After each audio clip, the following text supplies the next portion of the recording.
ভাই ভাই বাইকটা তো পড়বা কেমনে যেতেছে কেমনে খারাপ ওকে বাইক আরে স্যার কইলাম যে পড়বা দেখ দেখ দেখ দেখ কইলাম যে পড়বা এম কইলা কেমনে হ্যাঁ উঠাও তোমার আমি কইলাম যে পড়বা তুমি এনে কেমনে হ্যাঁ তোমার আমি কইলাম যে ভাব লইবার গেলে তো এরকম হইবই হ্যাঁ হ্যাঁ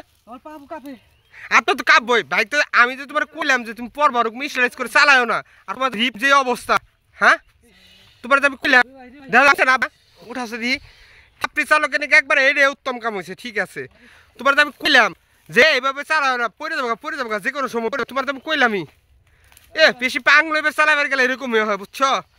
ভাই ভিডিওটি সম্পূর্ণ এন্টারটেনমেন্ট কখনোই ভুলেও এইভাবে রাইড করবেন না মানে দেখা যাচ্ছে ভাই একদিকে আপনি ধরে পেরে যাবেন আরেকদিকে এইভাবে কিন্তু রাইড করলে আপনার মানে এরকম দেখছেন ফাপি চালক যেখানে আছে এরকম কিন্তু হয় সো ভিডিওটি সম্পূর্ণ এন্টারটেনমেন্ট যারা নতুন বিগিনার আছেন তারা কখনোই ওর মতো এইভাবে উল্টা পাল্টা রাইড করবে না আর করলে কিন্তু ভাই বাইকেরও ক্ষতি আপনার ক্ষতি সো কেয়ারফুলি সামনে রাইড করবেন এবং সেফটি নিয়ে